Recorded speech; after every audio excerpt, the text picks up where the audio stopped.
मनु महाराज जी थे, राजाओं के भी राजा। वो महाराज जी स्वयं अपनी पत्नी को लेकर कर्दम ऋषि के तपस्या को देख करके पधारे। मनु महाराज प्रार्थना करते हैं कर्दम ऋषि से कि महर्षि कर्दम, मैं आपसे निवेदन करता हूं कि मैं अपनी बेटी देवहूति को लाया हूं और सोचता हूं कि आप इसको स्वीकार कर लें, आप रखें। हमारे मन में ऐसा हुआ कि देवहूति के योग्य वर महर्षि कर्दम ही है। महर्षि कर्दम को तो पहले भगवान आकर के कह दिया कि इस तरह की घटना होगी, आप इस बात को मान लीजिएगा। अब भगवान की बात को रखने के लिए मानना पड़ा। महर्षि कर्दम इस बात को स्वीकार कर लिया। स्वीकार तो कर लिया, लेकिन महर्षि कर्दम फिर तपस्या में लीन हो गया। लेकिन उसकी बेटी उसी आश्रम में रहकर कर्दम ऋषि का सेवा करना, आश्रम का सेवा करना, झाड़ू बहारू करना और स्वयं भी तपस्या करना, मतलब इतना काम करने लगी। बहुत दिन तक मनु महाराज की बेटी देवहूति आश्रम में यानी सन्यासिनी बन करके रही। कैसे बन करके रही? हाँ, सन्यासिनी, जैसे कर्दम ऋषि रहते थे वैसे। अब वास्तव में महाराज जी की पुत्री थी। अब महाराज जी की बेटी आश्रम में आ जाए, काम धाम करे, अब भोजन साधन वितरित हो जाए कि घर में रहती थी तो मलाई खाती थी, मेवा खाती थी।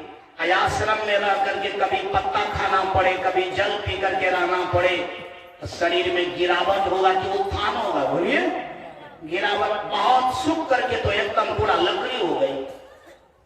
अब एक दिन कर्दम ऋषि का नजर जाता है कि मनु महाराज की बेटी देवहूति को मैंने स्वीकार किया, लेकिन उनसे कभी बात नहीं किया, उनसे मैं कभी पूछा नहीं। वो बेचारी महात्मा बन करके हमारे आश्रम पर रह रही है, कम से कम उनसे बात करना चाहिए।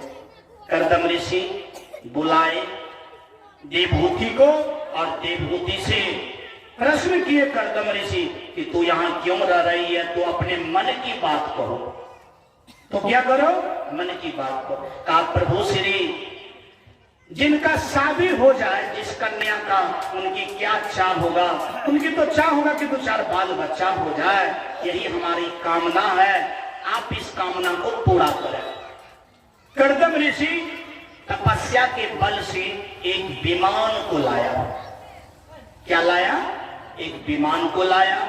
विमान में भोग का सब साधन प्रबंध पर्याप्त था, खाने का, पीने का, सारा कुछ का। यानी उसी विमान में महर्षि कर्दम अपनी देवहूति कन्या के साथ चढ़ जाता है और उस विमान में वर्षों तक रहता है। और उसी विमान में, यानी कहने का तात्पर्य है कि 9 पुत्री को जन्म दिया। कितना पुत्री को जन्म दिया? 9 पुत्री को जन्म दिया। 9 पुत्री को जन्म दिया।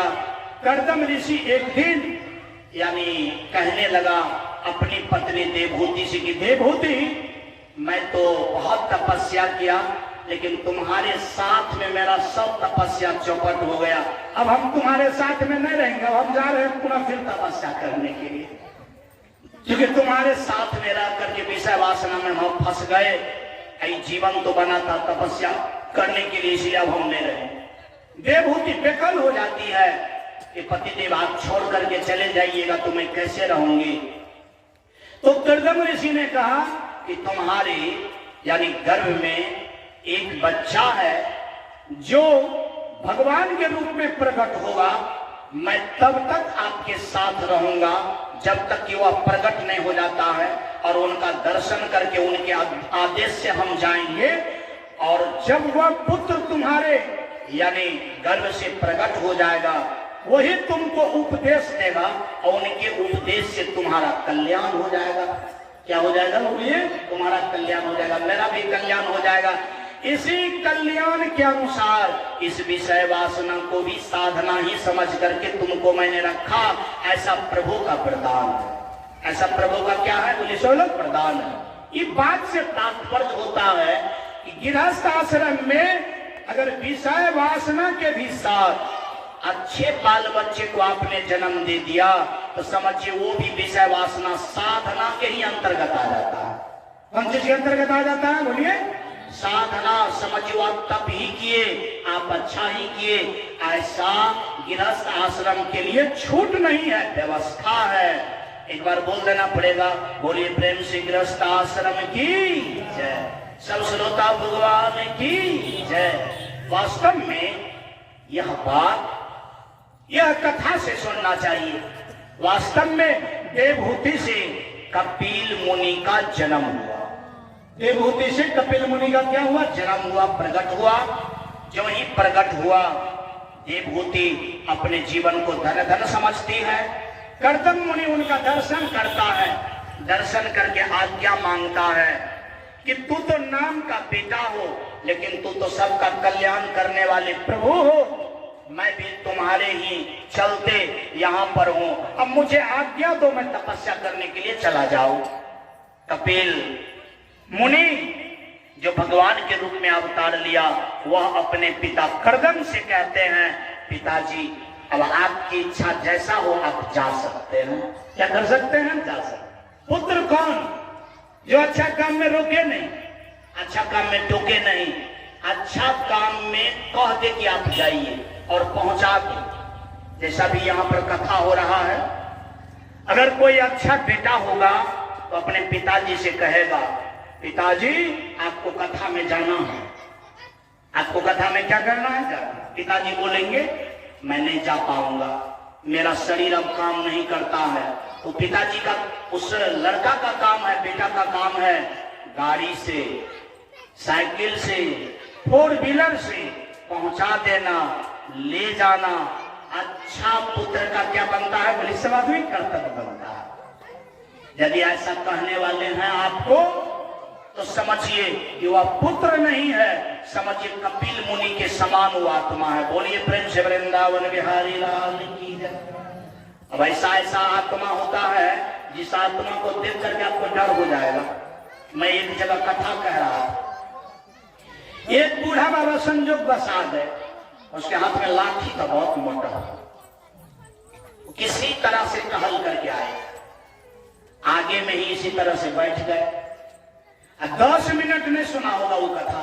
उसका बेटा उधर से आया और बूढ़ा से कह रहा है, बूढ़ा आपको काम नहीं है, सो यहाँ पर बैठे हैं, भैंस वहां पर बंधा हुआ है, यहाँ पर बैठ करके आप टीढ़ी फीसी दे रहे हैं, चलिए जल्दी उठिए। मतलब इतना जोर से बोला कि बूढ़ा बाबा शरद हो गया, डर से उठ करके चल दिया। बोलिए प्रेम से वृंदावन बिहारी लाल की। ये भी एक आत्मा है। ये भी क्या है? बोलिए एक आत्मा है। जो पिताजी आया सत्संग सुनने के लिए तो इतना फटकार दिया कि डर से बेचारा सोझे हो गया, और उसको इस प्रकार से बात हो गया कि अगर नहीं मानेंगे तो रात में भोजन नहीं मिलेगा, या नहीं तो फिर दिक्कत होगा, कितना गाली बात मिलेगा। लेकिन पुत्र वही जो माता पिता को अच्छे जगह पर क्या करे, बोले समाज में पहुंचाते हैं।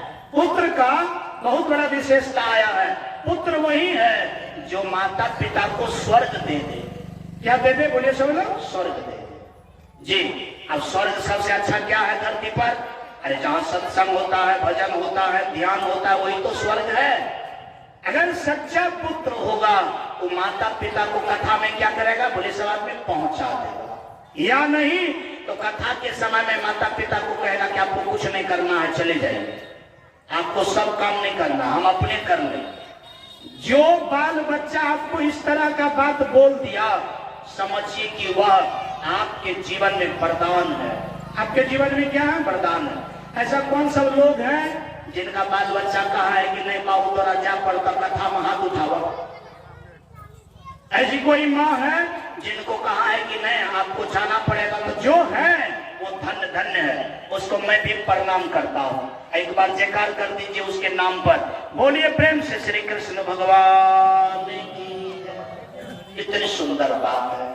कर्दम मुनि ने कहा कि बेटा अब हम यहाँ नहीं रहेंगे, अब हम तपस्या में चले जाएंगे। तो कपिल मुनि ने कहा कि पिताजी इस काम में विलंब मत कीजिए, चले जाइए, विलंब मत कीजिए, चले जाइए। इसका मतलब है कि पुत्र वही जो स्वर्ग पहुंचा दे, तपस्या में पहुंचा दे, सत्य के पास पहुंचा दे।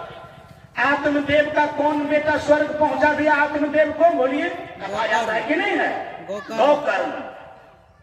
कौन पुत्र उसको स्वर्ग पहुंचा दिया? गोकर्ण। अच्छा उपदेश दिया कि पिताजी आप जो भ्रम में हैं, जो मोह में है, जो माया में है, ये गलत है। आप इस सब चीज को छोड़ करके वास्तव में आप चले जाइए, भगवान का भजन कीजिए जंगल में और अपने जीवन को क्या कीजिए? धन धन बना लीजिए।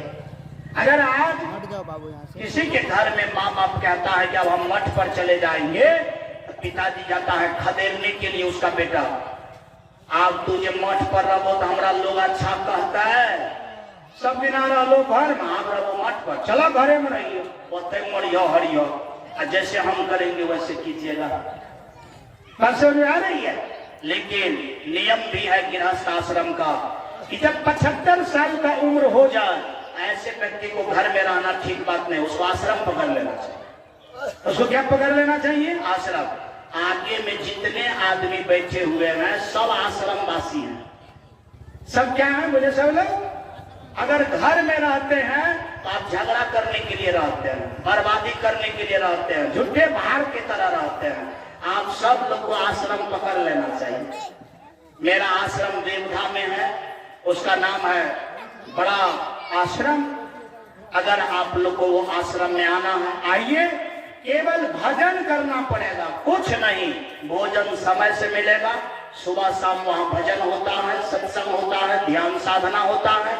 मैं सबको आमंत्रण करता हूँ।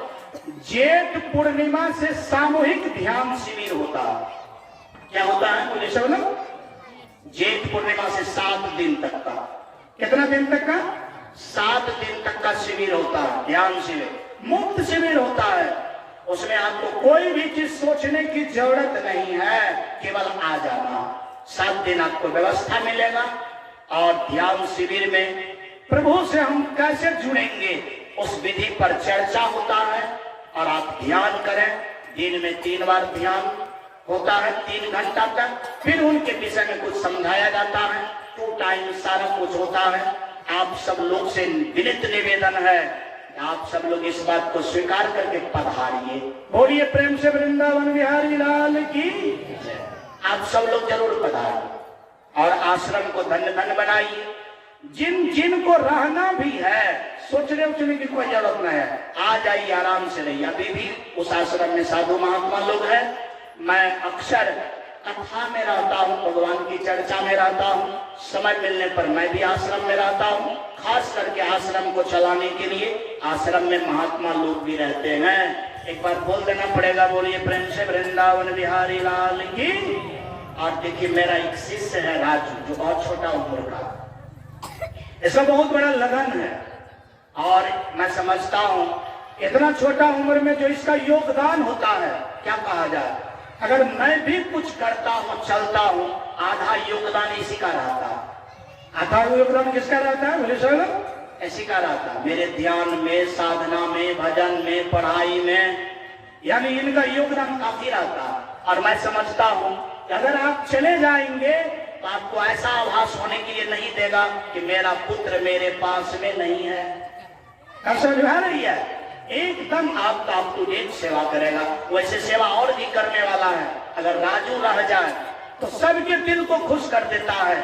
ऐसा जो लोग आश्रम में गया है, वास्तव में सब इसका नाम गाता है। बोलिए प्रेम से वृंदावन बिहारी लाल की जी। इसका नाम राजू जी है, बहुत कम उम्र का है, अब की बार मैट्रिक पास किया है और इसका योजना है कि हम भी साधु बने, हम भी ध्यान साधना करें। और इनका मन ध्यान साधना में लगता भी है। ऐसे मुझे अपने मुख से नहीं कहना चाहिए यह बात, लेकिन अरे अपने बाल बच्चा के विषय में कहना भी चाहिए कभी, ताकि प्रोत्साहन मिले उनको। एक बार बोल देना पड़ेगा, बोलिए प्रेम से श्री कृष्ण भगवान की।